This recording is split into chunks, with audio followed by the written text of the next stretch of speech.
Olá, meninos e meninas, tudo bem com vocês? Aqui é a professora Edilene e hoje nós vamos dar continuidade aos estudos de português do sexto ano, certo? Certo, então, página 29, nós vamos iniciar a atividade 5. Decifrando enigmas. Este aqui ainda é o caderno volume 2, parte 1, tá? São Paulo Faz Escola, que é a apostilinha laranja. Porém, na próxima quinzena, que vai ser dia 28 de setembro, eu vou iniciar o volume 3 e vocês precisam retirar este material na escola. Quem ainda não retirou, por favor. Bom, vamos lá. Aqui vocês têm uma análise de imagem, que é um enigma, certo? O código da 20, então aqui não é só uma preposição, né? É o verbo dar. E nós temos uma imagem aqui, né? A imagem é uma pintura de um pintor muito famoso, uma pintura muito famosa. Espero que vocês consigam decifrar qual é. E aí, para decifrar o enigma, vocês precisam somar esses números. É tipo uma piadinha meio sem graça, assim, mas é legal. Então, na página 30, nós temos as perguntas que vocês deverão fazer no caderno, certo? Professora, é para copiar as perguntas? Não, coloca a página, a letra e responde. Qual objeto do universo dos jogos a imagem remete? Então, essa imagem aqui, ela lembra o quê? Ela lembra um dado? Ela lembra um tabuleiro? Ela lembra uma carta de jogos? Ela lembra uma roleta? O que ela lembra para vocês? B. Encontre na ilustração duas referências a Leonardo da Vinci. Explique.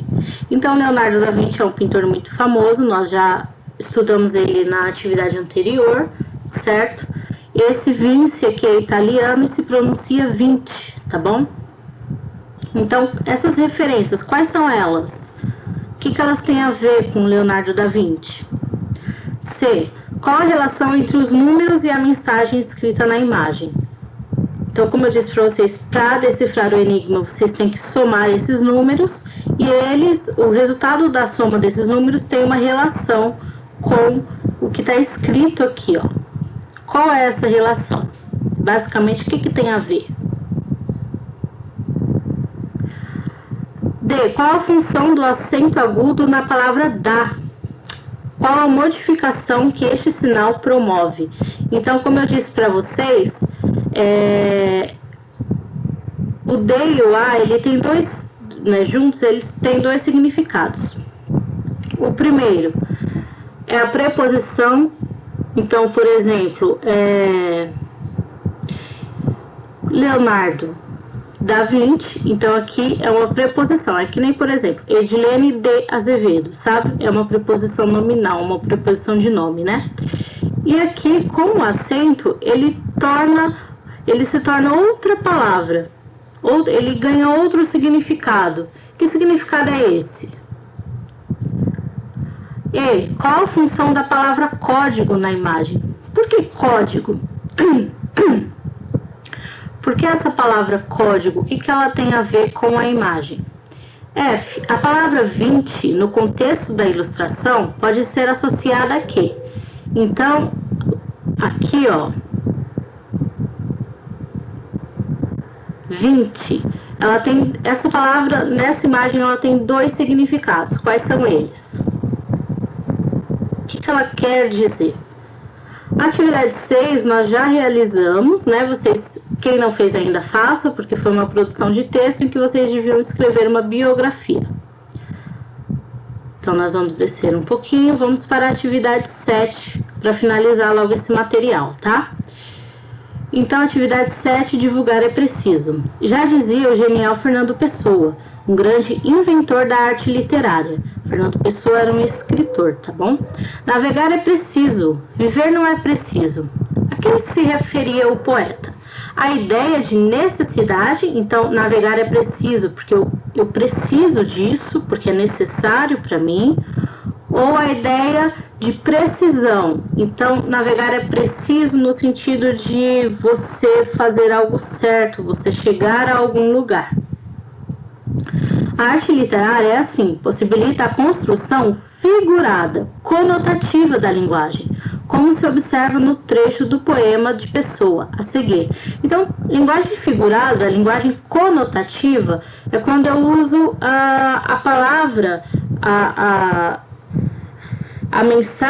palavra, ela expressa uma mensagem diferente do real. Eu vou deixar para vocês na atividade lá do Google Classroom, este textinho aqui, que ele explica a linguagem denotativa e linguagem conotativa, tá? Então, só para ficar claro, conotação, ela dá um sentido figurado e denotação é o sentido literal. Por exemplo, ele comeu bola na prova de matemática. Alguém come bola? Não. Quando a gente fala que alguém comeu bola, quer dizer que a pessoa moscou, né? A pessoa deixou passar alguma coisa, certo? Então, aqui nós temos o sentido conotativo. E o sentido denotativo é o sentido literal, o sentido real daquela palavra. Então, depois de jogar bola, nós comemos um churrasco. Não tem nenhuma linguagem figurada aqui, tá? Beleza? Então, a gente vai voltar aqui. Navegar é preciso. Navegadores antigos tinham uma frase gloriosa: navegar é preciso, viver não é preciso. Quero para mim o espírito desta frase, transformada a forma para se casar, para a casar como eu sou. Viver não é necessário, o que é necessário é criar. Essa frase aqui, navegar é preciso, viver não é preciso, os navegadores, no caso, eles queriam dizer o quê? Que para navegar você tem que, né, fazer algo, fazer uma série de coisas para chegar onde você quer.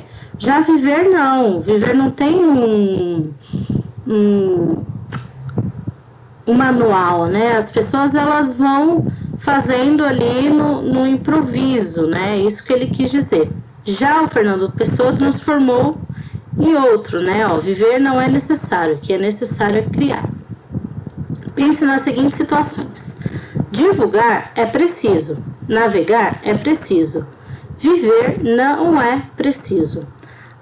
Em qual ou quais delas a ideia expressa em é preciso equivale à necessidade? Nessas 3 frases aqui, a expressão é preciso é igual a ser necessário? Em qual delas? Vocês vão colocar a resposta lá no caderno, tá? B. Em qual ou quais delas a ideia expressa em é preciso é igual a precisão, exatidão, né? Como eu disse, aqui é preciso, às vezes tem a ideia de necessidade, né? Então você precisa daquilo. E também pode ter a ideia de algo exato, de algo que você faz, segue umas regras para conseguir aquilo, né? C. Nas situações acima, a expressão é preciso pode ser considerada ambígua. O que é ambígua? É quando aquilo tem mais de um significado. Quando aquela palavra, aquela expressão, ela pode ter significados diferentes, tá? E aí, pegando a ideia aqui do divulgar é preciso, eu vou passar uma atividade para vocês. Eu quero que vocês desenvolvam um flyer para mim, sobre como nós podemos nos prevenir do coronavírus. O que é um flyer? É um panfleto.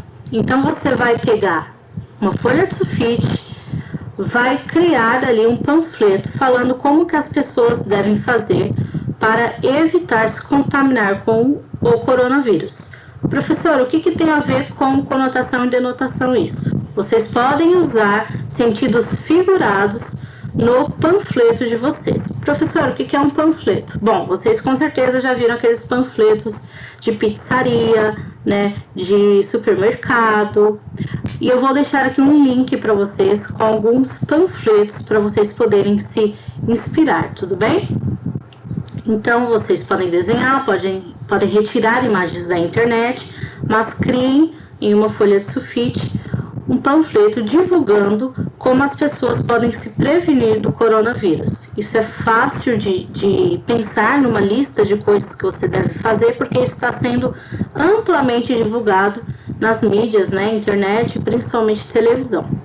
Tudo bem? Então, nós vamos fazer só até aqui a C e vocês vão desenvolver para mim esse panfleto. Certo? Por hoje é só. Daqui 15 dias eu volto e aí nós vamos desenvolver a apostila 3. E mais uma coisa, logo eu estarei corrigindo as atividades que vocês já entregaram aqui no Google Sala de Aula, tá, gente? Ó, tem um montão de coisa para corrigir, certo? Um beijo para vocês, até a próxima, se cuidem, fiquem com Deus.